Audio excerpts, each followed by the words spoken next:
மூன்றாம் நாளில் என்ன நடந்ததுன்னு தெரியுமா? மரணம் கூட அவரை பிடித்து வைக்க முடியலைங்க. சிலுவையில் அறையப்பட்ட இயேசு மரித்தார், அடக்கம் பண்ணப்பட்டார். எல்லாமே முடிந்து விட்டது போல தெரிந்தது. ஆனா மூன்றாம் நாள் காலையில என்ன நடந்தது? சில பெண்மணிகள் இயேசு வைக்கப்பட்டிருந்த இடத்திற்கு கடந்து வந்தார்கள். கல்லறைக்கு வந்த பெண்கள் ஒரு அதிசயத்தை கண்டார்கள். என்ன தெரியுமா? இயேசு வைக்கப்பட்டிருந்த அந்த கல்லறை திறக்கப்பட்டிருந்தது.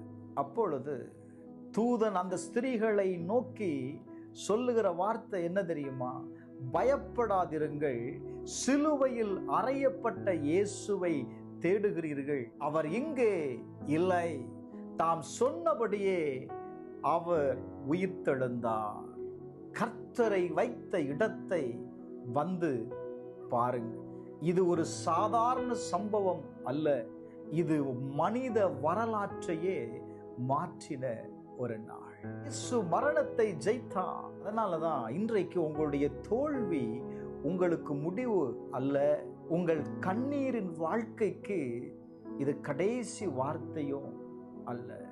உயிர்த்தெழுந்த இயேசு இன்றைக்கும் ஜீவிக்கிறாருங்க. யோவான் எழுதின சுவிசேஷம் 11:25 வாசிக்கும் போது, நானே உயிர்த்தெழுதலும் ஜீவனுமாய் இருக்கிறேன் என்று இயேசு சொல்லுகிறார்.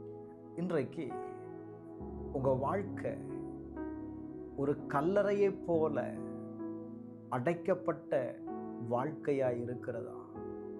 முடிந்து போன ஒரு வாழ்க்கையா இருக்கிறதா? அல்லது உங்க வாழ்க்கையில் அடைக்கப்பட்டிருக்கிற அந்த கல்லை நமக்காக யார் புரட்டி போடுவா என்று நீங்கள் யோசிக்கிறீர்களா? இன்றைக்கு கர்த்தருடைய வார்த்தை உங்களுக்கு கடந்து வருகிறது. கல்லறை காலியா இருக்கிறது, ஆனா இயேசு உயிரோடு இருக்கிறார். கல்லறையை அல்ல, உயிரோடு இருக்கிற இயேசுவை பாருங்கள். அவரால உங்க வாழ்க்கையை உயிர்ப்பிக்க முடியும். இதை நீங்க விசுவாசித்தா கீழே இருக்கிற கமெண்ட் பாக்ஸ்ல ஆமென்னு சொல்லுங்க. கட்டாயம்